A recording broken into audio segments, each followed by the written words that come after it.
Happy Thursday, everyone. We are back with our self-care series.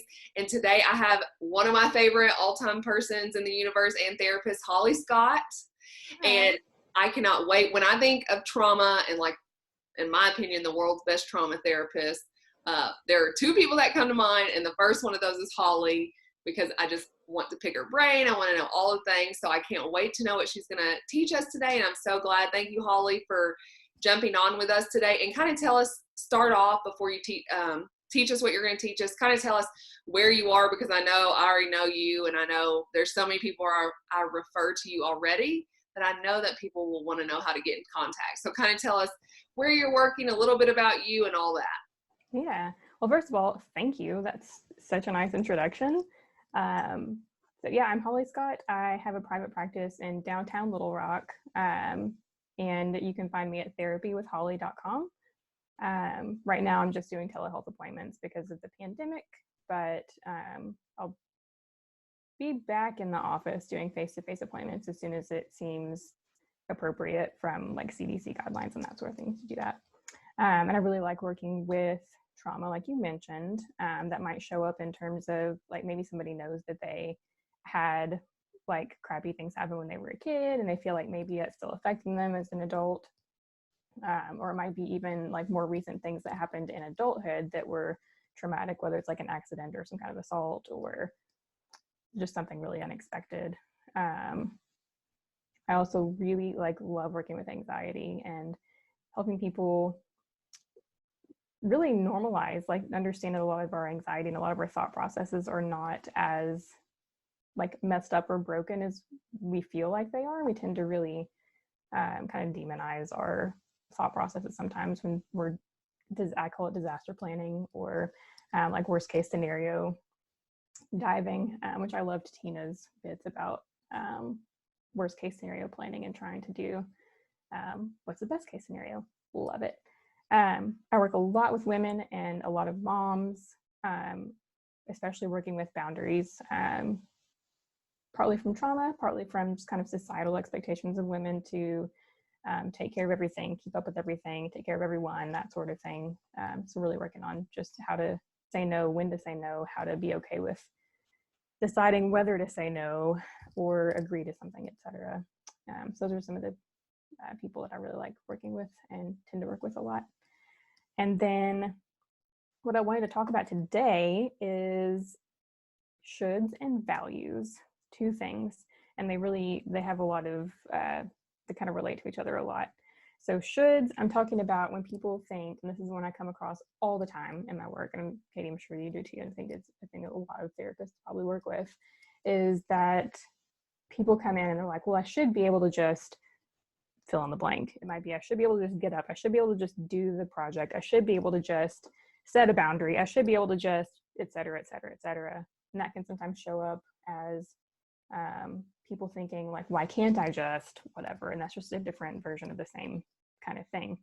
And when my starting point with shoulds is, it's usually looking at, first of all, like says who, like where is this should coming from? Not to be snarky with my says who, but sometimes if snark is there, then snark is there. So we go with it. But really looking at where is that should coming from? Because a lot of times there aren't really that many shoulds that will hold up all the time. Like the only shoulds that come to mind are things like people shouldn't be abused. Like that's a given. But other shoulds, generally there's a lot of flexibility there. And shoulds also tend to be really shamey and judgy. And I don't know about you, but shame and like judgment for me make me want to go like crawl in a hole and like hide. And so I like to help people look at kind of rethinking the shoulds a little bit. So it's not to say that if you're thinking I should just be able to get up and go to work, okay, like that maybe is an ideal situation. How might we reframe that a little bit? If it's I should be able to just clean my house, it shouldn't be I should be able to just do my laundry and not just stay in bed all the time, whatever the case may be. If you shift that a little bit to like, what would I rather be doing?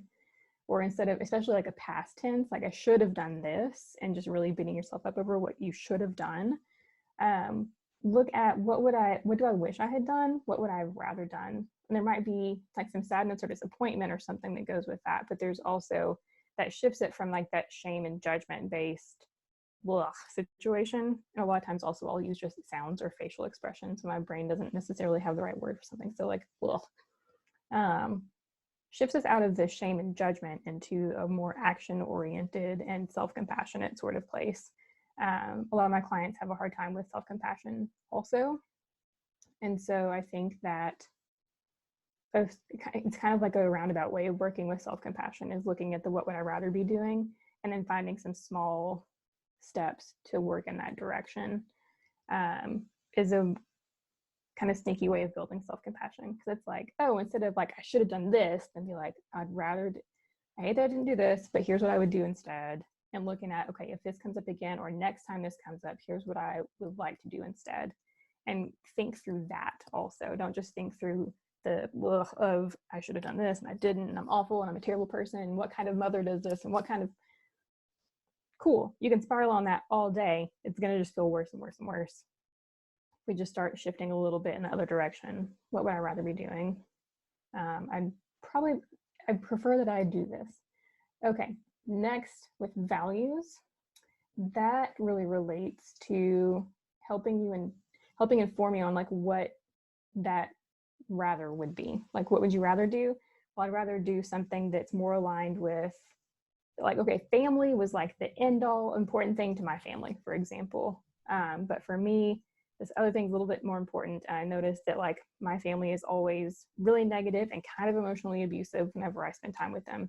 So for me, blood family isn't as much of a value as maybe like my mental health or my sense of autonomy or like independence and that sort of thing. If that's maybe a little bit more important than just like family no matter what, which if that's the case for somebody, great. But look at why is that the case for you? Why is that important to you? Is it something you've adopted just because that's what you've always known? That's what you're raised to believe? And look at, is it time to maybe reevaluate that a little bit? Are these things that I was raised to believe in and to like really put a lot of importance in, maybe not as important as they were to my family? Maybe something is different and more important to me. And so that can really help provide more information about your what would I rather do? Okay, what would I rather do? I would rather maybe take a small step toward not taking on every single task that someone offers to me, not immediately jumping into helping everybody who has a problem. Maybe I should be like, ooh, okay, I really want to help this situation. I'm going to help this person, but I also know that I have like my kid's birthday party this weekend and I have 15 other things. I don't think I'm going to have the energy for this. You think through that before you decide to commit to doing something or taking on something that maybe isn't yours to take on. So that gets my notes basically of what I wanted to talk about. So I'd love to hear from you, Katie, and like what your thoughts are. I love that. My question that keeps resonating in my mind is, first, I feel like you've seen the inside of my brain, which I imagine a lot of people would say they feel this way. Yeah, really common. Yeah. So my question is why, and I'm totally putting you on the spot here, is why do you think it's so easy to self-shame? That's a good question. We could probably talk about this for a long time. I know. I think it's probably maybe a number of things. I think a lot of people, like maybe we kind of grew up with like believing that there's like a right and wrong for everything and in a clear and black and white sort of way. And so sometimes it's kind of hard when we grow up, become adults and have to start finding that there's a lot of gray in things sometimes. Yes. But if we haven't really like woken up to that or had awareness of it, we might just be stuck in that, well, I didn't do this, so I am that, or I did this thing that wasn't good or that is very bad, or whatever the dichotomy is, because there's such a split sometimes, or a lot of times. And then there's so much emphasis on like self-responsibility and independence and doing the right thing all the time. Yes. That it's really easy to feel ashamed when we don't do the right thing. And and that gets into that kind of gray area and values thing again of, okay, what is the right thing? Sometimes what's right for me isn't what's right for somebody else. There's probably really few exceptions to where most people would agree, okay, that is not right. But that means that there's a whole lot of situations where there's a lot of room for, I don't know what the right word is, like some discrepancy or like variation. There's a continuum of sorts of what right is. Right. It'd be a lot easier if things were just like right or wrong, but that'd be a great. lot of times they're not. I don't know. I kind of actually like to live in a gray world now that you say that. I think you're right. I think another huge thing is, I think it's a compilation of all of these, is I feel like we were raised to, if we ever stop and think about ourselves and allowing ourselves grace, like, then we're selfish, right? So I feel like, don't think of you, always think of others. And so we've been raised in this, which I think is, there's great parts about that, but when it comes to self-care and like self-love, we have been raised to focus on others so much that the thought of even turning inward, we're so opposed to that, because oh goodness, we should never do that. That's selfish. That's frowned upon. That's a huge one. Selfish is so a conversation that comes up with so many of my clients so much of the time, because they want to be, especially so many moms that like, they have zero energy to give to anything, and yet they keep taking on more things.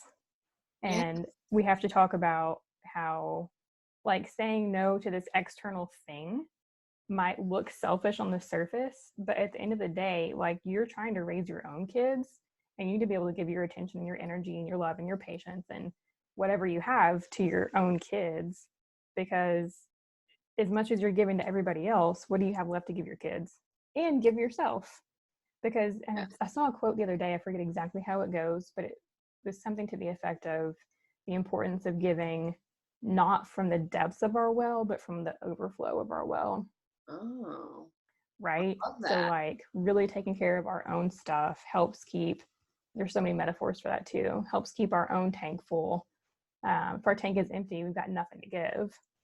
And so like sometimes I actually have like a board in my own room at home that says like, be selfish, because sometimes the thing that feels like the selfish thing to do is the thing that you just need to do, because that is what helps you be in a better position to give the care or helping or whatever to other people that you want to be giving, that is the unselfish thing to be doing.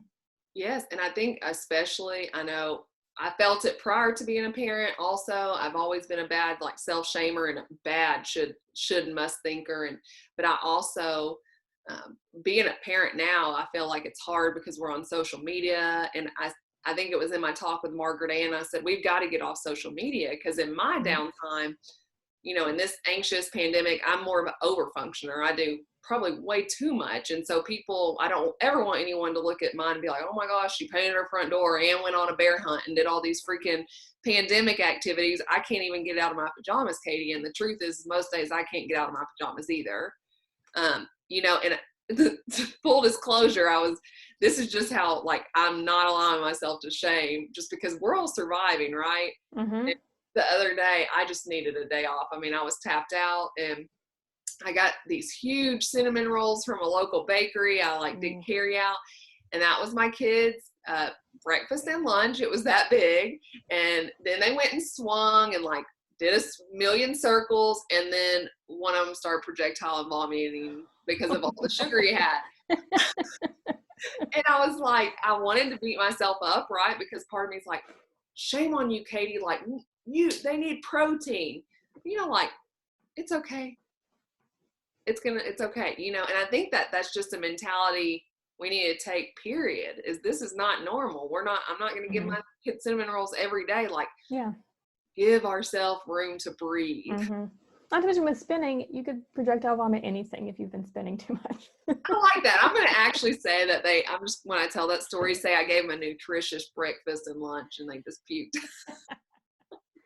It's whatever works. That's right. Well, Holly, I cannot say thank you enough for jumping on here today. Yeah, I feel really spoiled, to be honest. After all of these talks, I have been to my clients when they bring up stuff like this. I'm like, hold on, pause. I don't want to talk about this. Can I send you the link later for listen? And this is already one like resonated with me that I have like 5 clients. I'm going to be like, I don't want to talk about this, but I've learned from one of the best. So let me just send you the link to it. And I just hope everyone's watching these because I know I'm taking away an insane amount of stuff. So if no one else is getting anything out of this, I know I'm becoming a better therapist in person. Well, good. Yeah. So, well, I cannot thank you enough. And guys, thank you so much for tuning in and watching. We'll be back next week. I'm going to give all of Holly's contact information. And she works, like she said, in downtown Little Rock. Wait, Little Rock, yeah, right? Downtown Little Rock. Holly we work together, and she does not work with me anymore, and so it's still very bittersweet. It is. But I will give you all her contact info. I highly recommend her. I send tons of people her way, and so I trust people I love the most with her. I couldn't give her a higher recommendation. Thank you. Well, I hope you have a great day, Holly, and I hope you guys have a great day, and I will see you back next week. Bye.